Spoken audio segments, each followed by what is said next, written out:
Efrat, thank you so much for speaking with me today on such a momentous day for Israel, for Jerusalem. Can you tell me, you're in your car, I can see. Where Yes, I'm in my car with my son. Lovely. And we're going to Jerusalem at the moment. We're on our way. Actually, I can turn the camera so you can see there are more cars in front of me with flags, and we're doing it very slowly. We just started. We're leaving the center of Israel now, and we're heading towards Jerusalem.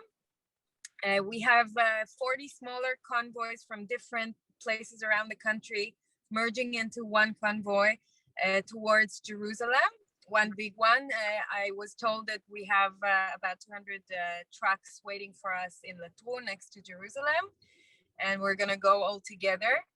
And we're heading towards the Knesset, which is the parliament of Israel. That's our end point. And over there, some people are going to camp to put some tents up and sleep there towards the night.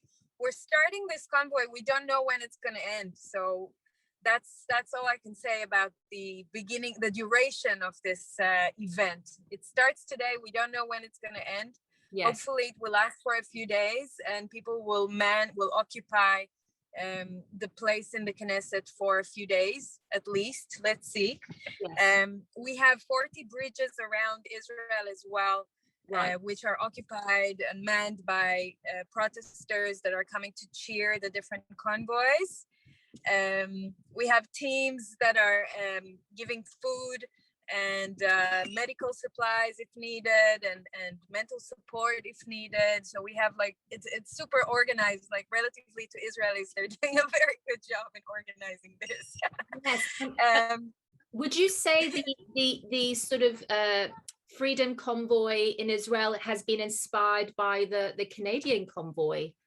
Well, absolutely. We've been protesting for months now, and obviously the Canadian movement has sparked this in Israel as well as in Europe. So we've organized this for the last couple of weeks, and we have people from all over the country that are seeing what's happening in Canada, although the mainstream media says nothing about it. Actually, they're saying a tiny bit about it. They can't ignore anymore.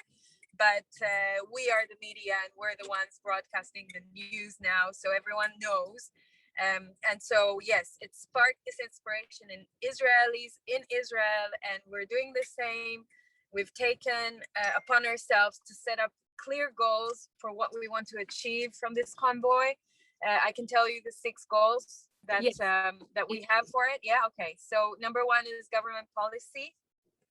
We want a total termination of all COVID restrictions and return to normal life, including the cancellation of the Enabling Act, which is enabling everything that we're seeing here. Number 2, children. You're talking about the COVID Powers Act, right? Exactly. That's the same as in the UK and in many other countries, under a state of emergency that is declared here until the end of 2022 at the moment.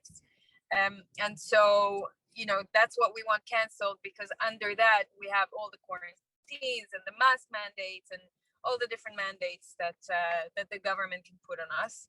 And by the way, people think that the Green Pass was canceled in Israel. It's partially canceled. And as long as the Enabling Act is in place, they can put any mandate they want anytime. And the Green Pass is still valid in some places. So are there still it's gone. Are there still mask mandates in schools for Israel? Yes, it's schools for kids, absolutely, and in workplaces, in closed places, for sure. Yes. So that's the second one. Children, return to a normal routine for all Israel's children without any further school closure, quarantine periods, medical procedure on school grounds, or mandatory mask wearing.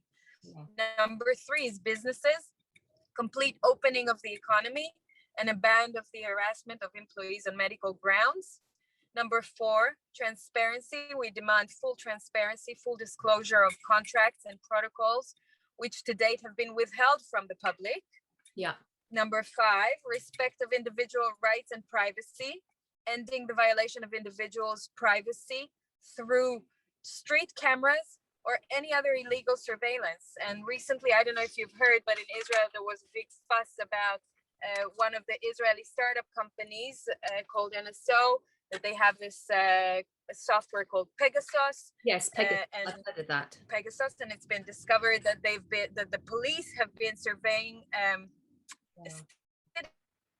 citizens and politicians and protesters and you name it. So yeah, it's been a big scoop like on the mainstream media. Wow. So and the last one, the sixth one, is human dignity and liberty, reaffirmation that all human beings are equal and all human beings have constitutional rights. And so yes, you know, this convoy is organized by the people, for the people.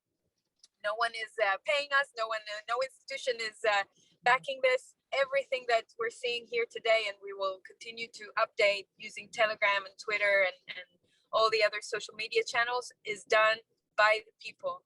Yes. And we're going to continue. I heard that in the space of 5 days, $25,000 was raised to support the convoy. Even more than that. We're close to $35,000 now, and I think it's continuing to rise. In Israel, it's relatively a lot of money in a relatively short time. Yes, and do these the protesters, the freedom protesters, are they intending to sort of camp out and stay in front of the Knesset and not move maybe until these restrictions have ended, similar to how the Canadian truckers and protesters have sort of behaved? I believe that many of the protesters are planning to do that. They have brought tents. They have brought, I saw mattresses on people's cars. And so I believe there are going to be a lot of tents. I can send you some footage later when we get to the Knesset. Yeah. And that's the plan. They want to stay there for days. I don't know how long for, but they want to stay there for days. Yes, yes. Has there been any negative press on this convoy? Actually, something interesting that happened is that the mainstream media and probably the government, so they're spinning the convoy to say that it's about the cost of living in Israel.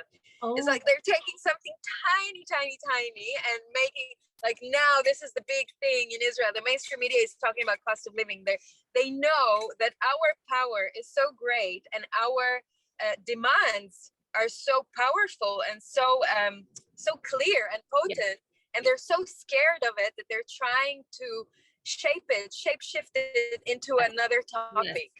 Yes, and that's what they've been trying to do yesterday and the day before. Yeah, they say that these convoys are about the cost of living protest, and it's bullshit. Yes, it's complete bullshit.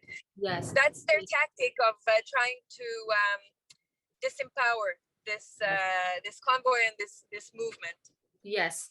No, I do. And I remember reading that one of them that you'd mentioned about the disclosure, the transparency. And I think there's a demand to see the Pfizer contract, right? Between Israel and Pfizer, the contract that it was signed. Absolutely. Yeah, we have seen nothing to date.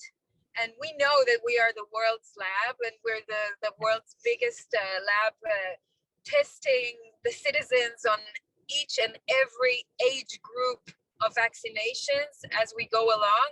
Yes. Thankfully now the FDA didn't approve the under 5-year-olds, but they will do it. They will do it at some point in time. They're just very scared from the public because the public is disgruntled. Yes. Even not us people that are demonstrating, but the rest of the public that is quite numb, quite sleepy. Yes. They're starting to be very frustrated because they're hurting the children, and the children are being quarantined time and time again. They go to school, they come back because there's someone positive, and they have to go through the whole thing again, 2 weeks at home. Yes. With the parents. And the parents are going crazy, the kids are going crazy. We have to test the kids twice a week, Sunday and Wednesday, with an antigen test to send them to school. So this is even for people who are not active and awake, it's really frustrating, really annoying. And that's why more and more people are waking up because of that. Yes. No, thank you for sharing all of this with me, Efrat. And it's actually, we have great energies here. So we're really happy that it's happening. Brilliant. Thanks, Sonia. See you soon. Take care. Bye.